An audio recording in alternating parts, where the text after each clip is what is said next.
A todos com a graça e a paz de nosso Senhor. Se você recebe, diga amém. Com a saída das crianças, as pessoas que porventura estiverem fora poderão adentrar, porque temos alguns lugares ainda. Você já adiantou o seu relógio ou atrasou? Tem que adiantar o relógio 1 hora, né?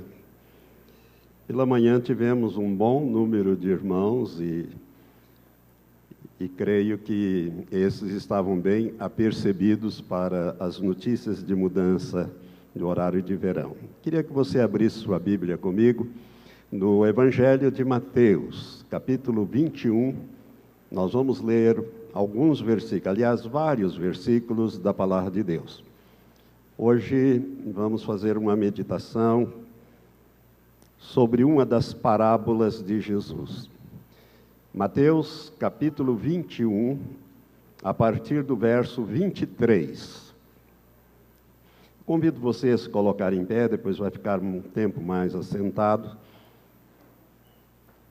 para acompanhar a leitura comigo. Mateus 21, verso 23, diz assim: Tendo Jesus entrado no templo e estando a ensinar, aproximaram-se dele os principais sacerdotes e os anciãos do povo, e perguntaram: Com que autoridade fazes tu estas coisas?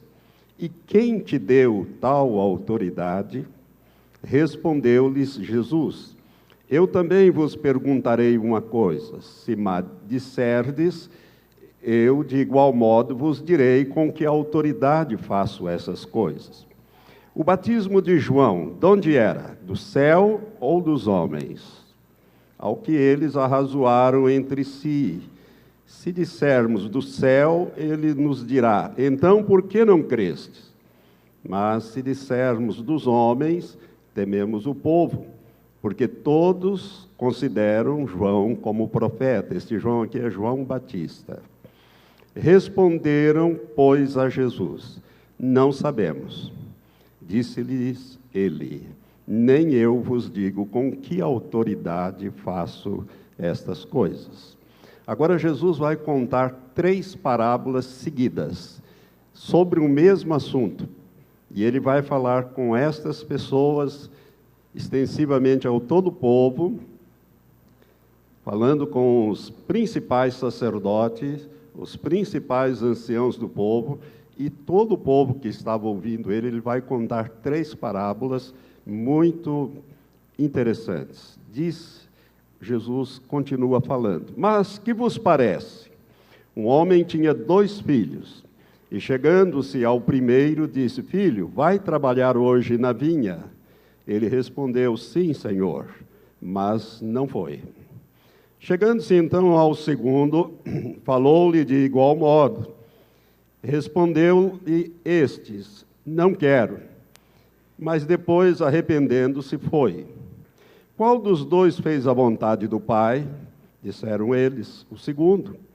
Disse-lhes Jesus: Em verdade vos digo que os publicanos e as meretrizes entram adiante de vós no reino de Deus. Pois João veio a vós no caminho da justiça, e não lhes destes crédito, mas os publicanos e as meretrizes lhe o deram. Vós, porém, vendo isto, nem depois vos arrependestes para crerdes nele. Ouvi ainda outra parábola. Havia um homem proprietário que plantou uma vinha, cercou-a com uma sebe, cavou nela um lagar e edificou uma torre. Depois arrendou-a a uns lavradores e ausentou-se do país. E quando chegou o tempo dos frutos, enviou seus servos aos lavradores para receber os seus frutos. E os lavradores, apoderando-se dos servos, espancaram um, mataram outro e a outro apedrejaram. Depois enviou ainda outros servos, em maior número do que os primeiros, e fizeram-lhe o mesmo. Por último, enviou-lhe seu filho, dizendo: A meu filho terão respeito. Mas os lavradores, vendo o filho, disseram entre si: este é o herdeiro. Vinde, matemo-lo e apoderemo-nos da sua herança. E agarrando-o, lançaram fora da vinha e o mataram. Quando, pois, vier o senhor da vinha, que fará àqueles lavradores? Responderam-lhe eles: fará perecer miseravelmente a estes maus, e arrendará a vinha a outros lavradores, que a seu tempo lhe entregue os frutos. Disse-lhes Jesus: não lestes nas Escrituras? A pedra que os edificadores rejeitaram, esta foi posta como pedra angular. Pelo Senhor foi feito isto, e é maravilhoso aos nossos olhos. Portanto, eu vos digo que vos será tirado o reino de Deus. Preste atenção nessa expressão de Jesus. Portanto, eu vos digo que vos será tirado o reino de Deus e será dado a um povo que dê os seus frutos. E quem cair sobre esta pedra será despedaçado, mas aquele sobre quem ela cair será reduzido a pó. Os principais sacerdotes e os fariseus, ouvindo estas parábolas, entenderam que era deles que Jesus falava, e procuravam prendê-lo, mas temeram o povo, porquanto este o tinha por profeta. Então Jesus tornou a falar-lhes por parábola, dizendo: o reino dos céus é semelhante a um rei que celebrou as bodas de seu filho. Então enviou seus servos a chamar os convidados para as bodas, e estes não quiseram vir. Depois enviou outro servo, ordenando: dizei aos convidados: eis que tenho o meu jantar preparado, os meus bois e cevados já estão mortos, e tudo está pronto, vinde às bodas. Eles, porém, não fazendo caso, foram, um para o seu campo, outro para o seu negócio, e outros, apoderando-se dos servos, os ultrajaram e mataram. Mas o rei encolarizou-se e, enviando seus exércitos, destruiu aqueles homicidas e incendiou a sua cidade. Então disse aos seus servos: as bodas, na verdade, estão preparadas, mas os convidados não eram dignos. E depois, pelas encruzilhadas dos caminhos, e a quantos encontrardes, convidai-os para as bodas.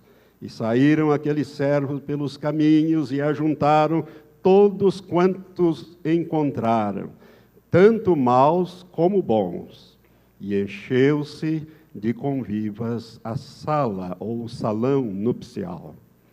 Mas quando o rei entrou para ver os convivas, viu ali um homem que não trajava veste nupcial.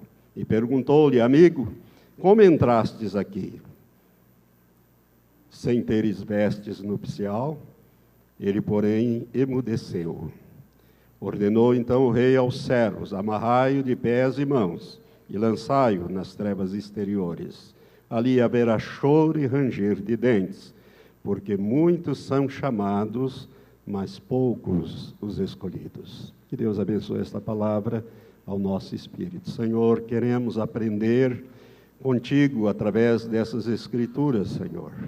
Ensina-nos nesta hora. Toma-me, Senhor, nas tuas mãos e ministra a tua igreja, tanto aos que aqui estão, como os que estão sintonizados conosco pela internet, e aqueles que ainda ouvirão essa mensagem. Em nome de Jesus oramos. Amém, Pai. Amém. Graças a Deus. Podeis sentar, irmãos.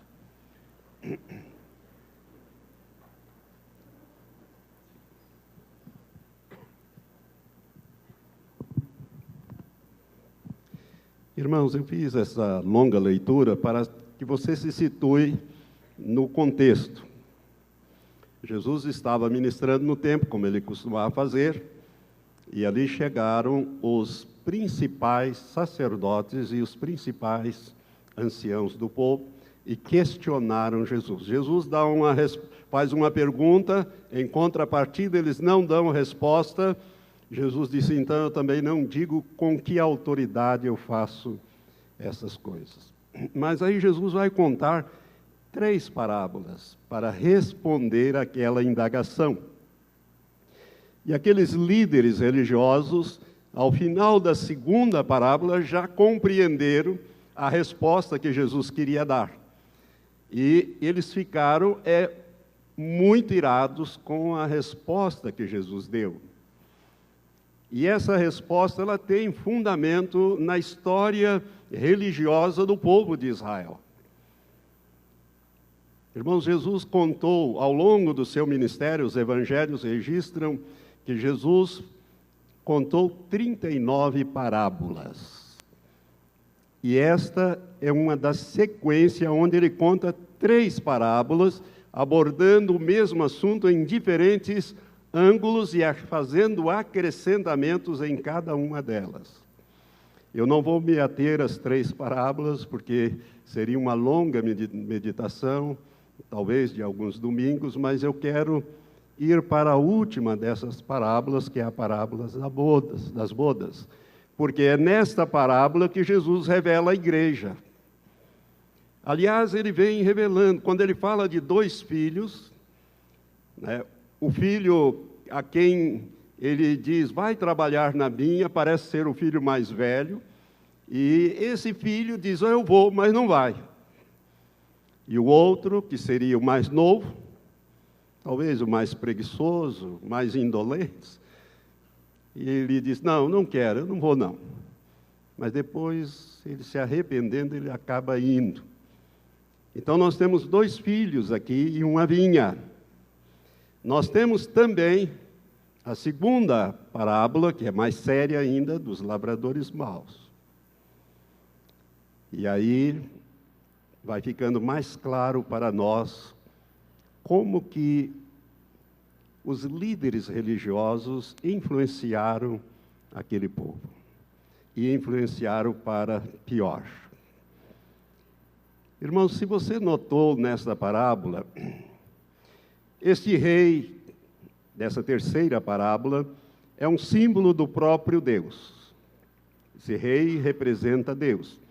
E note que a ênfase aqui é colocada sobre o rei. É ele quem resolve ou decide celebrar as bodas do seu filho.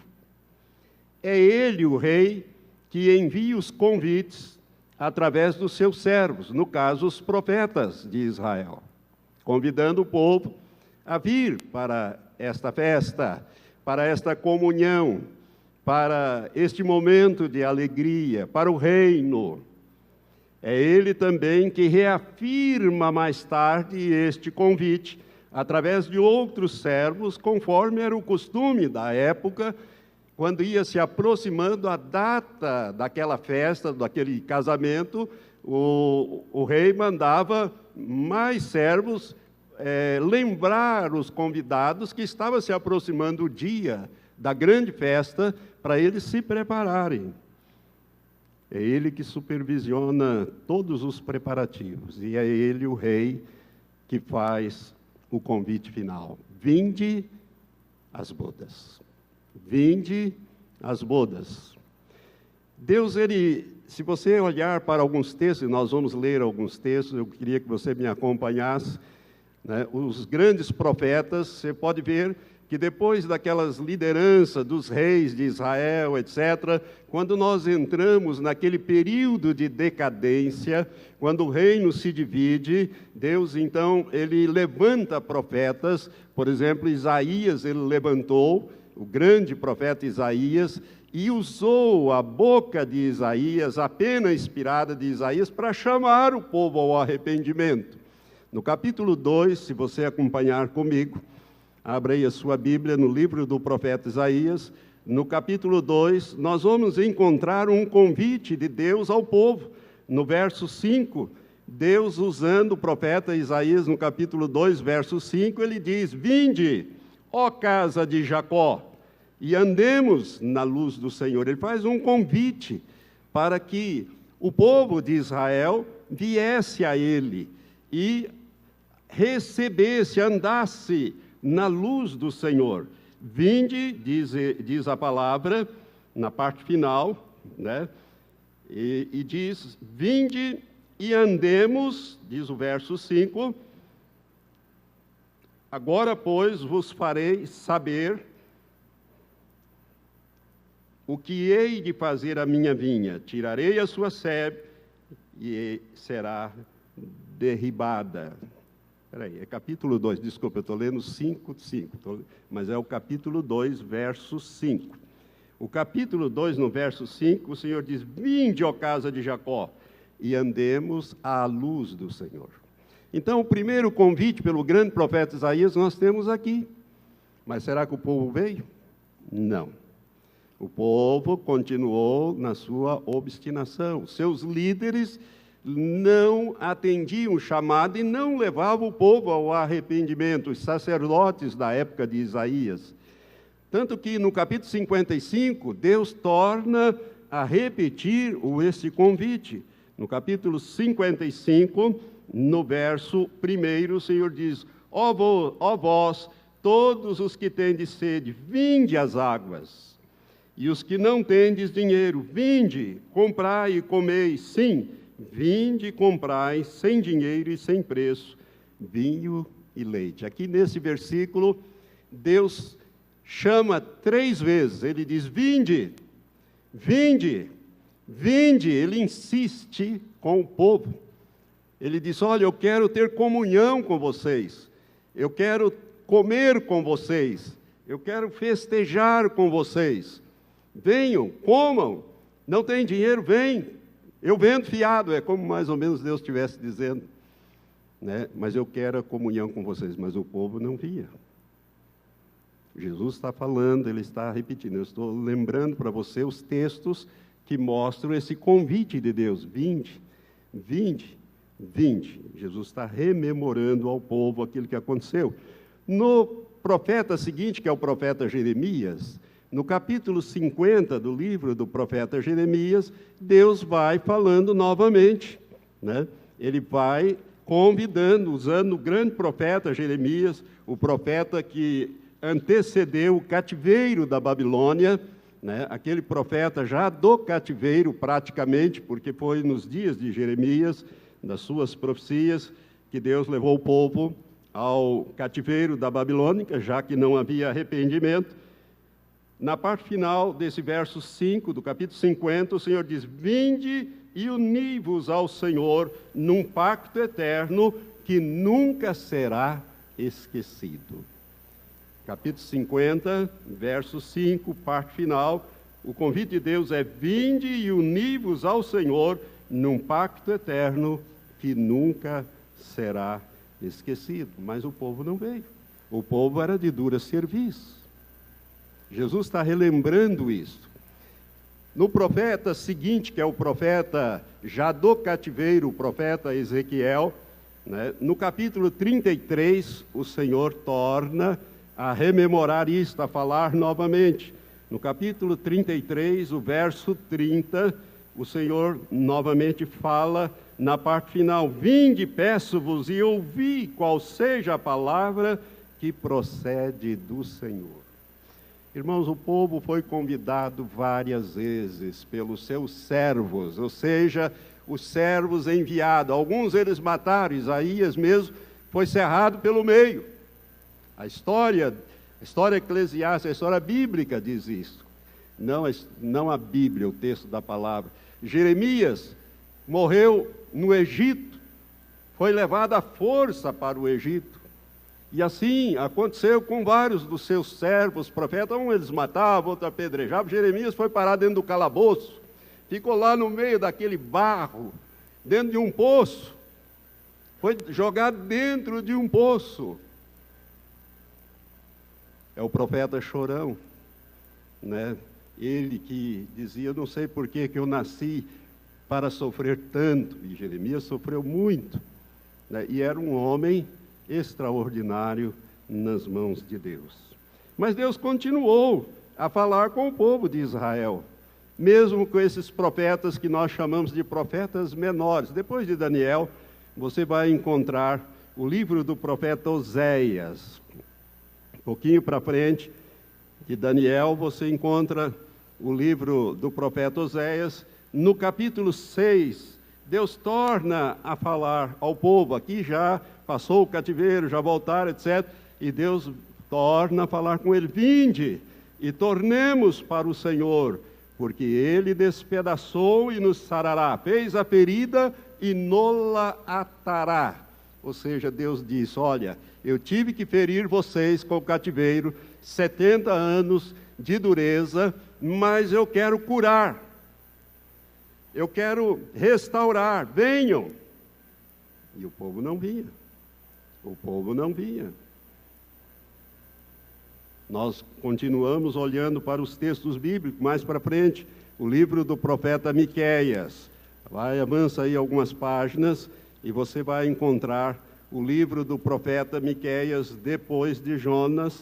Você acha Miqueias. No capítulo 4, no verso 2, Deus diz assim: e irão muitas nações e dirão: vinde e subamos ao monte do Senhor e à casa do Deus de Jacó, para que nos ensine os seus caminhos, de sorte que andemos nas suas veredas, porque de Sião sairá a lei e de Jerusalém a palavra do Senhor.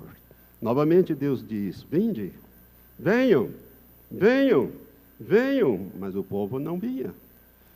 E nos dias de Jesus, que contou essas parábolas, que confrontou aquela liderança, o próprio Senhor Jesus, como o filho que seria morto e lançado fora. No capítulo 11 deste Evangelho de Mateus, nós temos aquele convite célebre de Jesus, que o pastor Paulo Andriussi, numa das últimas quintas-feiras que esteve conosco aqui, ele pregou sobre esse tema, quando Jesus faz aquele convite no capítulo 11, verso 28, Jesus disse: vinde a mim, todos vós que estáis cansados e sobrecarregados. Ele está falando com os judeus, irmãos. Ele está falando com os discípulos, está falando com aqueles que estavam ouvindo ele. Vinde a mim, todos vós que estáis cansados, sobrecarregados, cansados e oprimidos, e eu vos aliviarei. Mas será que o povo veio? Não. Por isso, essa confrontação. A recusa dos convidados, irmãos, ilustra bem a história religiosa da nação de Israel. Israel, em vez de aceitar o chamado de Deus e se arrepender, ele trata de maneira vergonhosa os enviados, os profetas, mata alguns deles, conforme Jesus está falando nessa parábola do capítulo 23 de Mateus, no verso 35, Jesus fala. Jesus, então, está aqui rememorando aos seus ouvintes, especialmente a liderança, a página negra do livro da história espiritual dos filhos de Israel.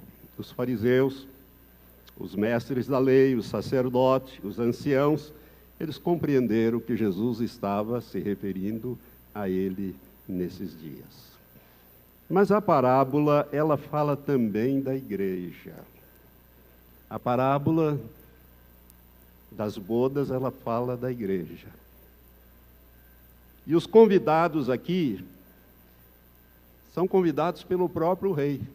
O rei disse: já que eles, que era o povo escolhido, o povo selecionado, a nata, aqueles que procuravam cumprir a letra da lei, mas não o espírito da lei, eram rebeldes de coração, mas praticavam os atos da lei de Moisés, recusaram a vir. Agora, meus servos, eu mudo o foco.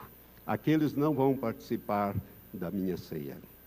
Agora eu quero que vocês façam o seguinte: o banquete está pronto, o casamento está marcado.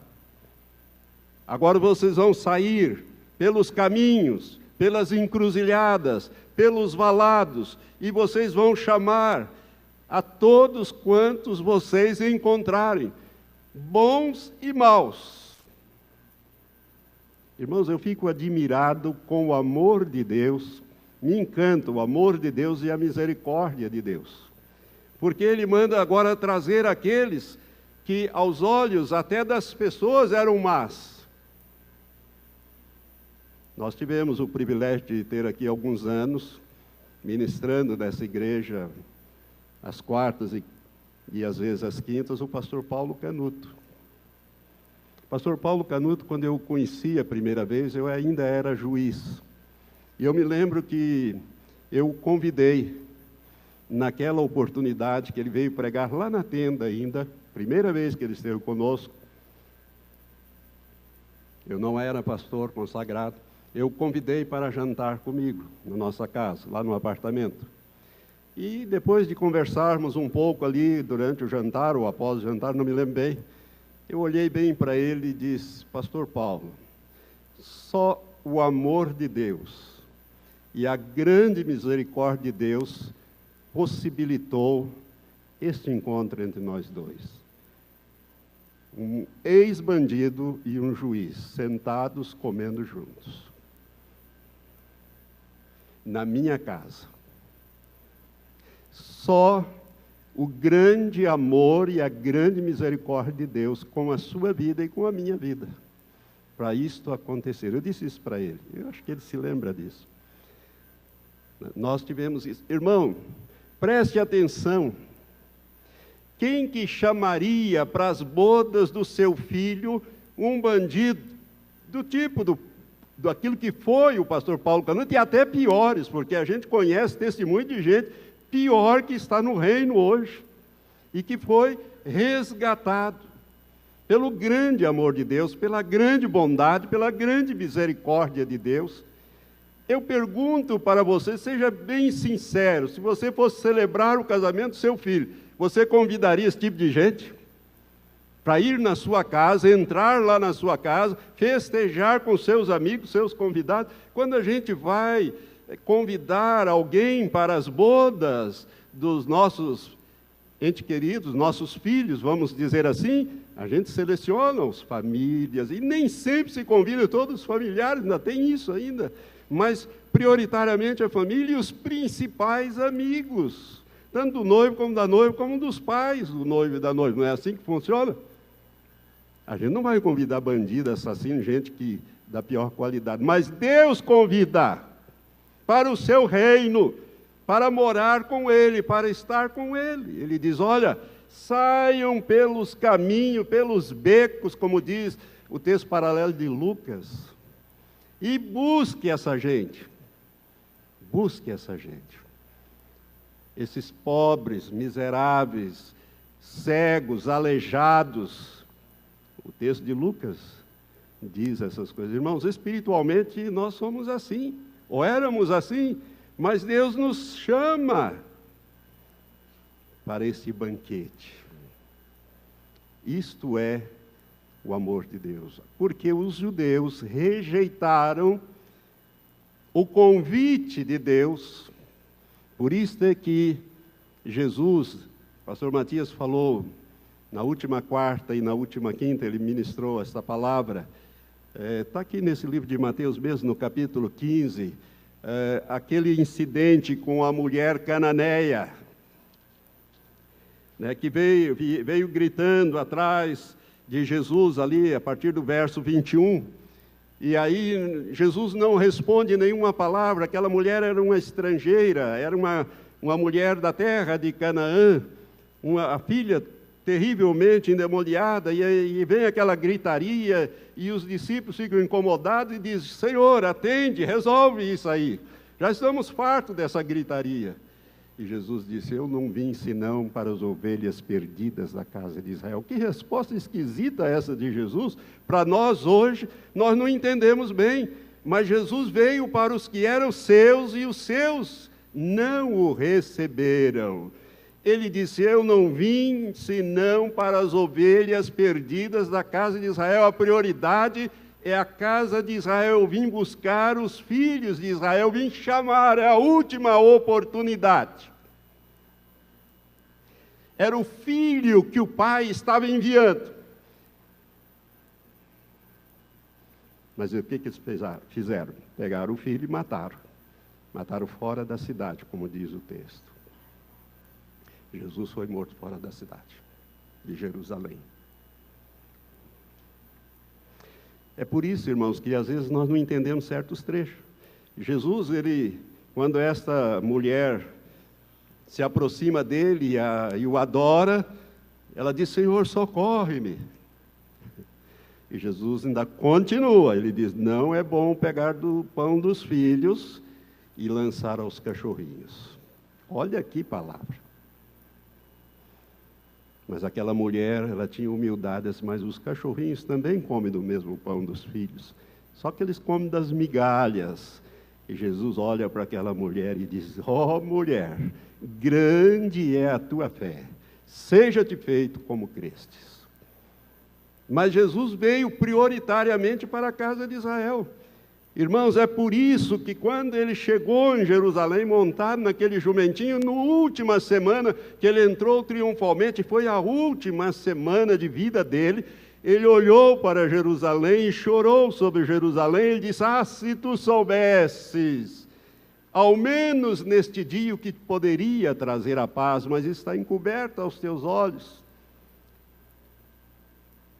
5 dias depois, Pôncio Pilatos pergunta aos principais sacerdotes, aos anciãos do povo, que farei eu com este Jesus chamado Cristo? E eles disseram, crucifica-o, crucifica-o, crucifica-o. Mas disse, mas eu não vejo culpa neste homem, crucifica-o. Pilatos manda trazer água, lava as mãos e diz, olha, eu sou inocente do sangue deste homem, que o seu sangue caia sobre nós e sobre os nossos filhos. E foi isso que aconteceu. No ano 70, alguns anos depois, Tito cerca Jerusalém na Páscoa judaica do ano 29 ou 33, como você quiser, e sitia Jerusalém. E Flávio Joséfos diz, morrem 1.100.000 judeus naquele cerco, que durou 5 meses. Foi uma coisa tão terrível, que correu entre os soldados romanos a informação de que os judeus pegavam as peças de ouro e engoliam. E quando alguém se rendia porque não aguentava mais a fome, eles estripavam as pessoas, mulheres, crianças, para ver se achavam aquelas moedas. Os soldados romanos. Isso é descrito na Guerra dos Judeus. Só 92.000 sobraram, que foram feitos escravos e depois espalhados por toda a terra. E viveram 1.878 anos, sem território, sem governo, sem pátria, apenas com a língua e a religião. Até que no dia 14 de maio de 1948, Deus os reuniu. Por quê? Porque ficou 1 semana de anos para fora e Deus vai voltar a tratar agora com os filhos de Israel. Ele está reunindo todos eles para voltar a tratar dentro daquela profecia das 70 semanas.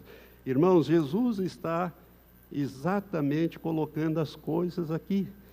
Irmãos, foi por causa dessa recusa, quando eles disseram, crucifica-o, é que abriu-se o grande parêntese, ou período da graça, e foi revelado o mistério que estava oculto, que é a igreja. A igreja que não é revelada no Antigo Testamento, só no Novo Testamento. Esse mistério, Cristo a cabeça e a igreja o seu corpo. Quando esse corpo estiver pronto, preparado, encerra-se o período da graça e Deus volta a tratar com o povo de Israel a semana final. Eu estou passando isso para você entender do que Jesus está falando aqui. Esse mistério é a igreja. Deus muda o foco. Já que eles não querem, já que eles vão matar o meu filho e vão lançá-lo fora, vão rejeitar, eu rejeito eles também. Eles não vão participar, a não ser que se convertam. Você sabe que a igreja começou com os judeus, todos os 12, né? Todos os apóstolos de Jesus eram judeus. Jesus era judeu, os apóstolos eram judeus. Então, o judeu hoje, se ele quiser ser salvo, ele é salvo pela graça, e não pelas coisas da lei, na prática da lei, porque nós estamos no período da graça.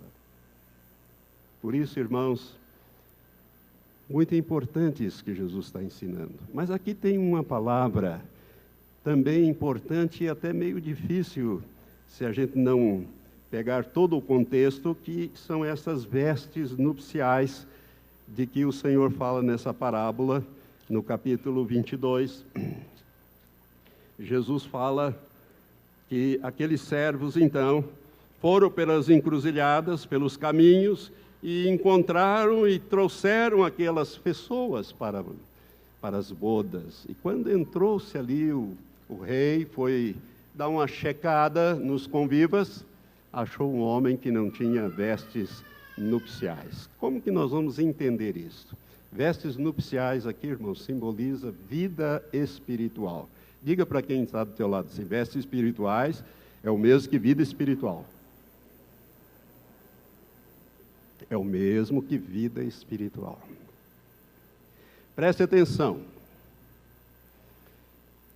Deus convidou o povo de Israel para fazer alianças com ele. Ele fez algumas alianças pelos patriarcas, mas o povo e os sacerdotes, enfim, aqueles que lideravam o povo, especialmente nessa área religiosa, não levaram isso adiante, a ponto de rejeitar todo o conselho de Deus. Então Deus agora volta-se para os gentios, que são aqueles que não são judeus, somos nós, os estrangeiros, os gentios, palavra que significa estrangeiros, estranho à aliança dos pais, a aliança com Abraão, com Isaac, com Jacó, com Noé, enfim, aquelas alianças que Deus estabeleceu no Antigo Testamento. Então nós somos os estrangeiros. E Deus então volta-se para este povo e começa a convidar este povo. Preste atenção no simbolismo aqui. Quando um rei fazia um convite para alguém, esse convite era uma espécie de uma ordem. Se você não atendesse esse convite, você estava rebelando-se contra o rei e contra a coroa. Porque era um convite real, era o casamento do príncipe herdeiro, O rei resolveu celebrar as bodas do seu filho. Então era um alto privilégio. E como era o costume desta época, quando se fazia o convite, e a pessoa recebia, aceitava este convite, ele recebia as roupas nupciais para participar daquele evento. Por isso que não é de qualquer maneira que você vai entrar para a festa. Essas bodas também recebia essas vestes nupciais. E este vestido, a resposta dessa pergunta, o que vem a ser essas vestes nupciais, nós encontramos essa resposta em Isaías. No capítulo 61, eu queria que você abrisse sua Bíblia comigo. Isaías, capítulo 61, o verso 10. Eu amo este versículo da palavra de Deus. E eu quero ler com você. Regozijar-me-ei muito no Senhor, a minha alma se alegrará no meu Deus, porque me vestiu de vestes de salvação. Olha para esta frase, vestes de salvação, me vestiu de vestes de salvação, cobriu-me com o manto de justiça, como noivo que se adorna com uma grinalda e como noiva que se enfeita com as suas joias. Olha aqui para mim. Quando você aceitou o convite de vir a Jesus, quando Ele disse, vinde a mim, e você aceitou esse convite, você foi vestido com vestes de salvação. Isso é novo nascimento, irmãos. Numa outra linguagem, uma linguagem simbólica, é novo nascimento. Só com estas vestes especiais, só com esses vestidos especiais, nupciais, é que você vai participar dessa festa de casamento. Regozijar-me-ei muito no Senhor, e a minha alma se alegrará no meu Deus. Por quê? Porque me vestiu de vestes de salvação, cobriu-me com o manto de justiça, como um noivo que se adorna com uma grinalda e como uma noiva que se enfeita com as suas joias. Então, para você participar dessas festas, tem todas essas coisas aqui. E começa com as vestes de salvação. Amém? Deu para você entender, começou a entender agora? Muito importante isso aqui, meus irmãos. Este é o traje exigido para participar dessa festa, desse banquete. Esse traje é o traje da salvação, a veste da salvação. Quando você aceita o convite, você recebe também da parte do Senhor que está te convidando essas vestes de salvação. Agora, a disposição de vestir essas vestes é tua. O convite é do rei. Mas a disposição de receber e vestir essas vestes é nossa. Diga para quem está aí ao teu lado, diga, olha, o convite é do rei, mas o vestir as vestes é comigo, ou conosco, diga assim para ele, é conosco. Irmãos, o Colossenses capítulo 3 vai nos falar, agora nós vamos ver alguns textos, já estou indo para o final, e eu queria que você acompanhasse comigo. O apóstolo Paulo, ao escrever a carta aos irmãos da cidade de Colosso, no capítulo 3, no verso 12, ele diz assim, o Espírito Santo nos diz assim, revesti-vos, pois, como eleitos de Deus, santos e amados, de coração compassivo, de benignidade, de humildade, de mansidão e de longanimidade. Se você prestar atenção, isso aqui nada mais é do que fruto do Espírito. De Gálatas 5, 22 e 23, lá o apóstolo elenca todos os 9 aspectos do fruto do Espírito, ou seja, o Espírito gerando em nós o seu fruto, nos transformando na imagem de Jesus, para que nós sejamos como Jesus era, para ele ser o primogênito entre muitos irmãos. Então, se você observar aqui, esse versículo diz, revesti-vos, ou seja, tira aquela roupa e vista-se novamente, mas agora de vestes de salvação, para você produzir estas coisas, né? Misericórdia, bondade, humildade, mansidão, longanimidade, paciência. São coisas que o Espírito Santo, irmãos, na medida em que nós deixamos Ele trabalhar de dentro para fora, Ele vai nos mudando e nos moldando na imagem de Jesus. Você está me acompanhando? Quando você veste as vestes de salvação, Ele começa a te transformar. A partir do interior, Ele começa a te transformar. É por isso que o Senhor fez habitar em nós o seu Espírito Santo, para nos moldar, a fim de que Ele, Jesus, seja o primogênito entre muitos irmãos. E o que vem a ser isso então, pastor? Essa transformação, esses atos de justiça, depois que você recebe a vestimenta, nada mais é, irmãos, do que o processo de santificação. Hebreus, capítulo 12, verso 14, diz, segui a paz com todos e a santificação, sem a qual ninguém verá o Senhor. Então, o processo de santificação é esse processo de mudança, de moldagem, de transformação de dentro para fora, para que você fique parecido com Jesus. Esse processo que o Espírito Santo vai realizando, na medida em que ele vai produzindo o fruto do Espírito em você, você vai mudando, as pessoas vão notando mudanças na sua vida. E precisam notar isso. Você mesmo tem que notar essa mudança. Então, é muito importante que você entenda isso. Esse convite, quando Deus manda que os seus servos façam esse convite, né, agora já dentro do foco da igreja, a oportunidade Ele dá para todos. Mas preste atenção, é preciso vestir essas vestes. Quando o Senhor Jesus manda João escrever as 7 cartas, a última delas é a igreja de Laodiceia, que é a igreja desse tempo de hoje. Laodiceia, cujo nome significa povo do juízo. E no verso 18, o Senhor Jesus diz assim, aconselho-te que de mim compre ouro refinado, para que te enriqueças, e vestiduras ou vestes brancas, para te vestires, a fim de que não seja manifesta a tua nudez. Olha o que ele está falando. Vestes brancas, agora você já descobriu a cor da vestidura. É branca. Para que não se manifeste a tua nudez.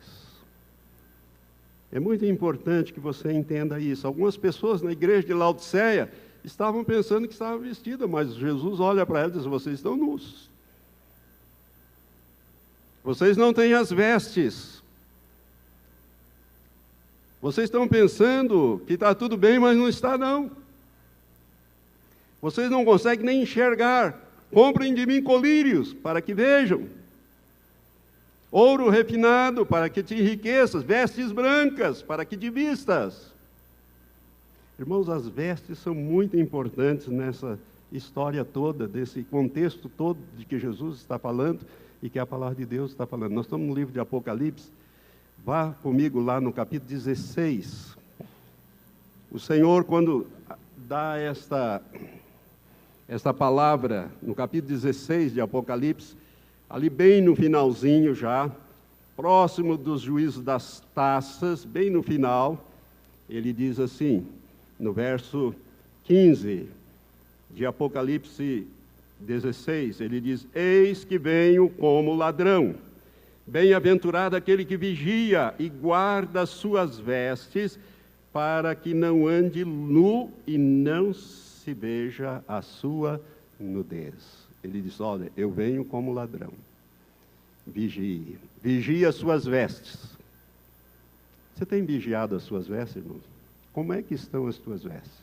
E você que já nasceu de novo. Você tem cuidado dela?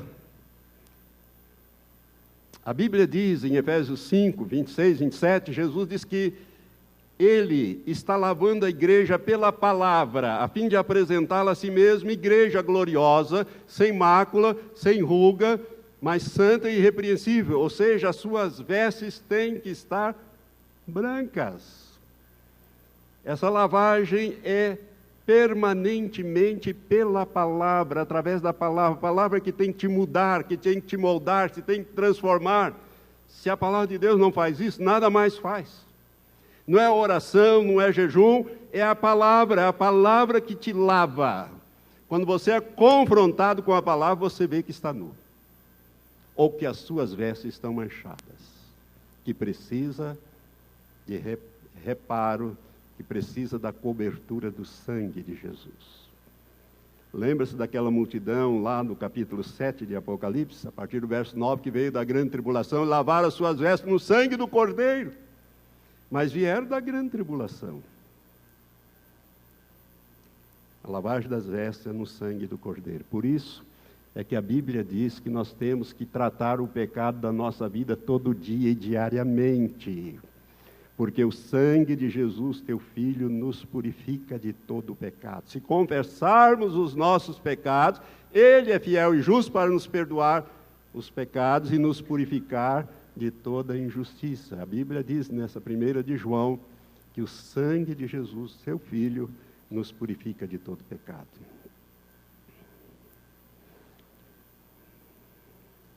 Quero que você volte comigo aqui para o início do Apocalipse. Aliás, já que estamos aqui no 16, vamos lá no 19. Olha como é que são as vestes da igreja, só para você ter uma ideia do que o Senhor está dizendo. Capítulo 19, versos 7 e 8 diz assim: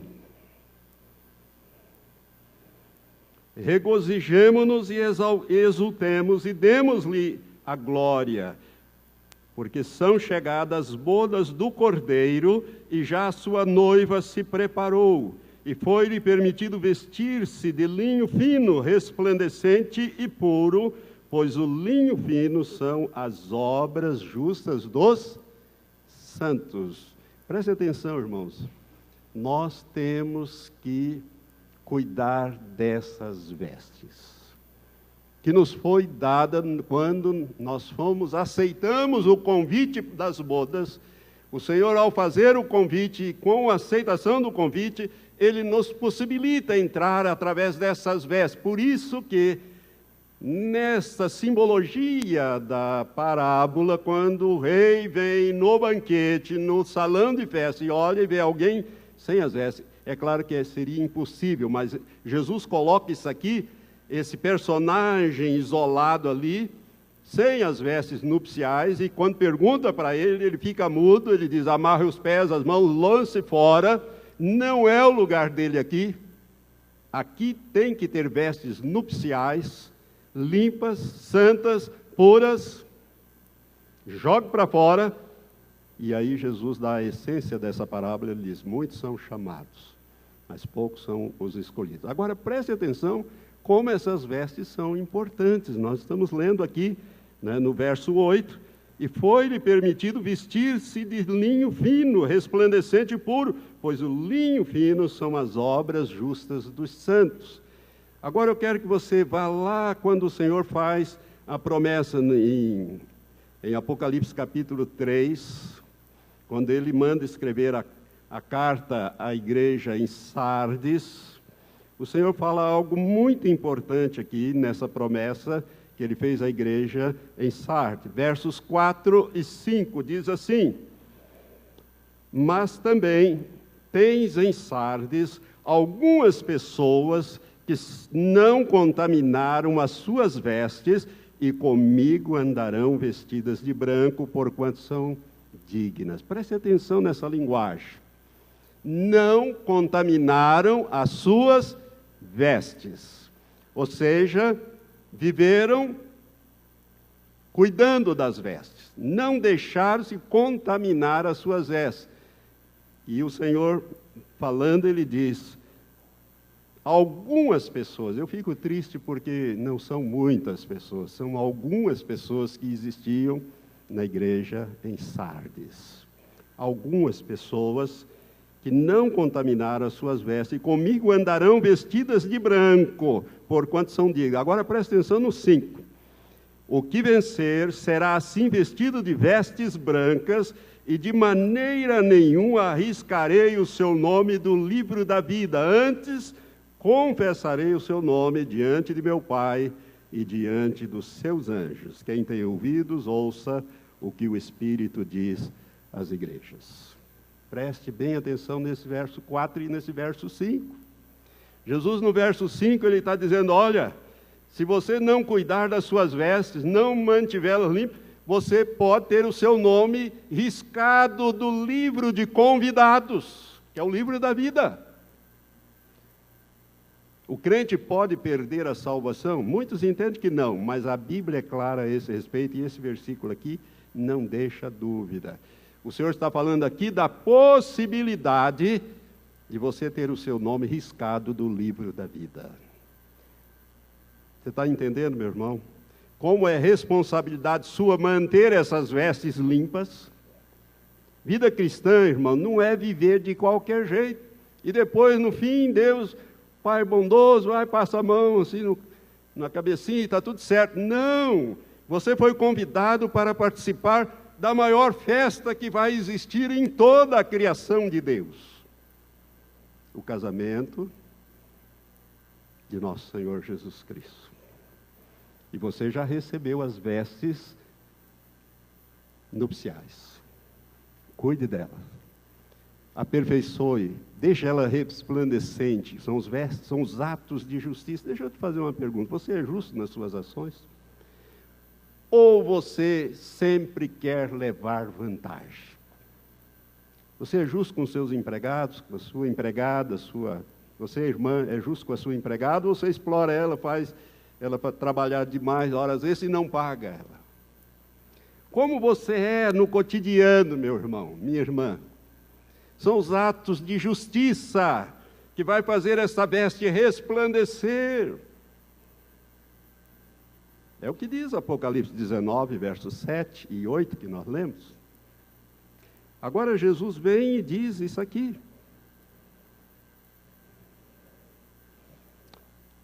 Irmãos, eu quero fazer uma aplicação prática dessa palavra.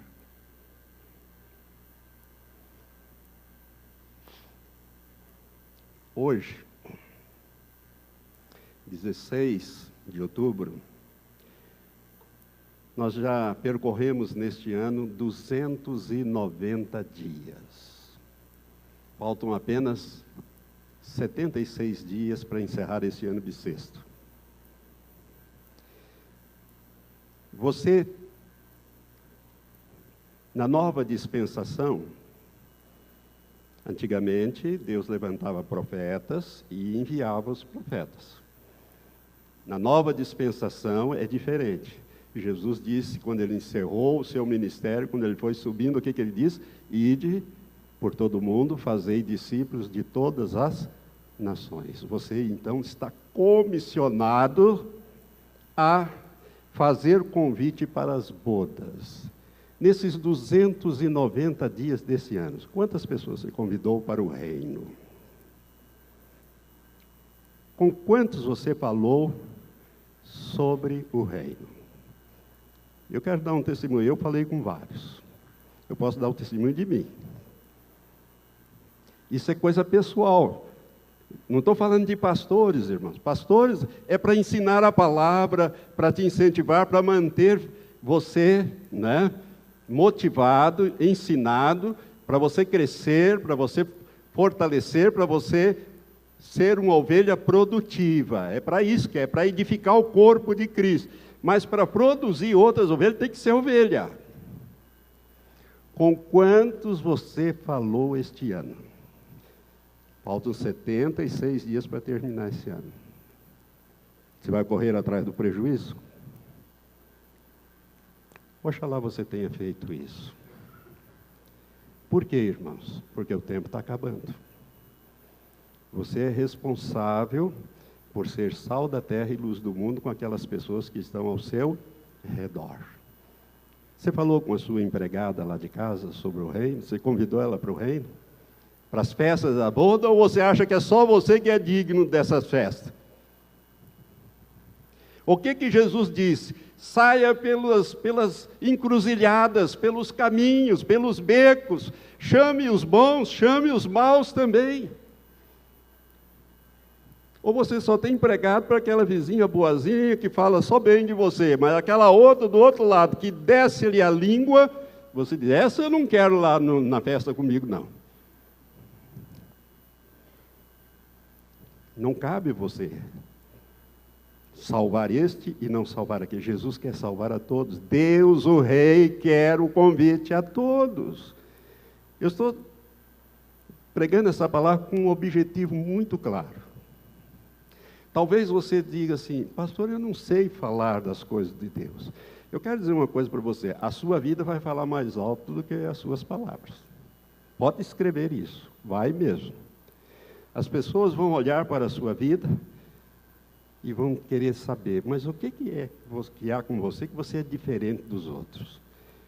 Você não mente, você sempre fala a verdade, você não faz certas coisas que todo mundo faz. As pessoas têm que ver Cristo em você. Elas têm que olhar e ver que você é diferente. Para te dar a oportunidade de perguntar para você, me fala, qual é o segredo da tua vida de você ser tão diferente da maioria das pessoas? Essa é a hora de você testemunhar aquilo que Deus fez na sua vida. Mas deixa eu te falar outra coisa. Talvez você não tenha essa facilidade, mas você conhece parentes, amigos, pessoas que estão com doenças, que estão com problemas. Por que você não os traz na tarde da fé? Por que você não os traz na noite da fé? Por que não convida? Irmãos, porque não tem o Paulo Canuto, não tem o A, não tem o B, quem coopera o poder de Deus, quem faz o milagre é Deus, Ele não dá glória a homem nenhum. Esquece esse negócio que tem que ser alguém especial. Se você estivesse na quarta-feira, e olha, quarta-feira foi feriado, hein? Tínhamos poucas pessoas aqui, não é isso, pastor? Pastor Anjo não estava aqui, estava lá, mas pastor Matias ministrou na quarta-feira. Tinha poucas pessoas aqui. Nós tivemos alguns testemunhos, irmãos, extraordinários do que Deus está fazendo. As pessoas vieram, não sei, parece que tinha menos gente, ficaram mais desinibidos. Na quinta-feira também, tivemos extraordinários testemunhos de cura, de milagres, que Deus usa o A, o B, o C. Esses dias mesmo, eu tenho que falar essas coisas para vocês saberem que Deus usa o pastor Matias, usa a irmã Carmen, usa o pastor Anderson, usa o pastor Valtenir. Eu orei para uma irmã que é diaconisa aqui, a irmã Maria das Graças, não a obreira, a outra diaconisa. Ela estava toda empolada, o corpo dela, como é que chama isso? Uma alergia no corpo inteiro. E ela abriu as mãos, ela veio numa tarde da fé dessa, e eu ungi aquela mulher, peguei o óleo das duas mãos, lambuzei, ungi aquela irmã e orei. E ela veio dar testemunho esses dias aqui, do milagre que Deus fez com ela. A glória não é minha, irmãos, é Jesus que curou ela. Eu fui só o instrumento. Então eu queria desafiar você a ser um servo fiel. A ser um servo. Trazer as pessoas na quarta-feira. Você não pode vir na quarta, você está trabalhando? Traz na quinta à noite. Ele vai ouvir a palavra de salvação. Deus vai tocar na vida dele. Quantas e quantas pessoas que começaram a campanha da Tarde da Fé e nunca mais deixaram de vir à igreja. Eu estou vendo algumas aqui. Isso, irmão, é sair pelos valados, é forçá-los a entrar, é trazê-los, é fazer a obra de Deus, dentro do talento que Deus te deu. A riqueza que Deus confiou em você, não enfie no chão, não, e depois queira devolver para o Senhor, porque você viu que esse servo foi reprovado. Você tem que pegar aquele talento, aquela riqueza, e angariar outros. Eu queria ver essa igreja nesses 76 dias que faltam para terminar esse ano. Faça um propósito diante de Deus, de ganhar pelo menos uma vida ainda este ano, se você não fez isso. Senhor, eu vou convidar algumas pessoas, eu vou orar por elas e vou convidá-las para entrar no reino. Nem que eu tiver que convidá-las só para vir na igreja na quarta-feira, à tarde, em vez de eu ficar em casa, eu vou, mesmo com esse calor aqui dentro tem ar-condicionado, você veio, o Senhor vai te abençoar. Ou trazer na quinta-feira. Irmãos, o tempo está acabando. O arrebatamento da igreja pode ser a qualquer momento. Eu não sei o que está acontecendo, não sei se você está acompanhando os acontecimentos no mundo. Mas a Terceira Guerra Mundial está no ponto de explodir. Ali, entre Rússia, Estados Unidos e China. O profeta David Ward já profetizou recentemente, há uns 4, 5 dias atrás, esse conflito mundial. O Senhor já mostrou para ele. Deixa eu te dizer, force-os a entrar.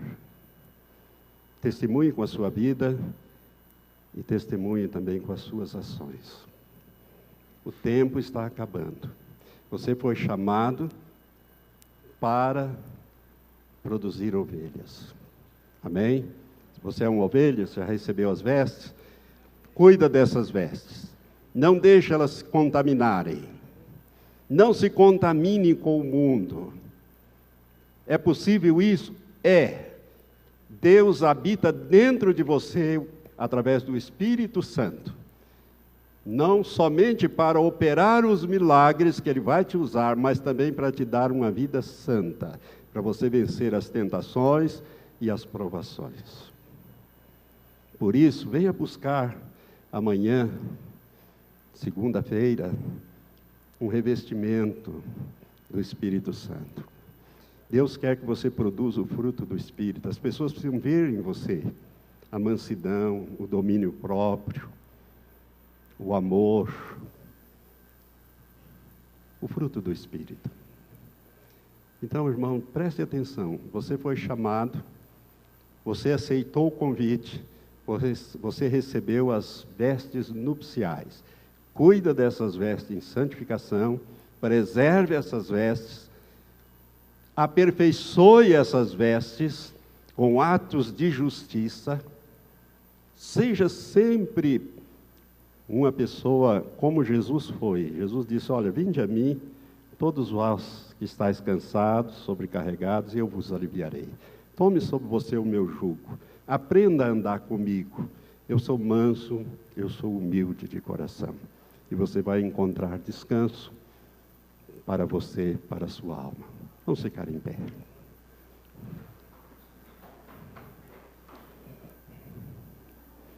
Gostaria de ver as ovelhas do Senhor trabalhando, para que a minha casa se encha. Eu não estou falando de templo, irmãos, eu estou falando de reino. Jesus está interessado no reino, ele só fala do reino. Ele veio falando, começou falando do reino, terminou falando do reino, e ele é o rei desse reino. E ele pagou um alto preço por você e por aqueles que são teus.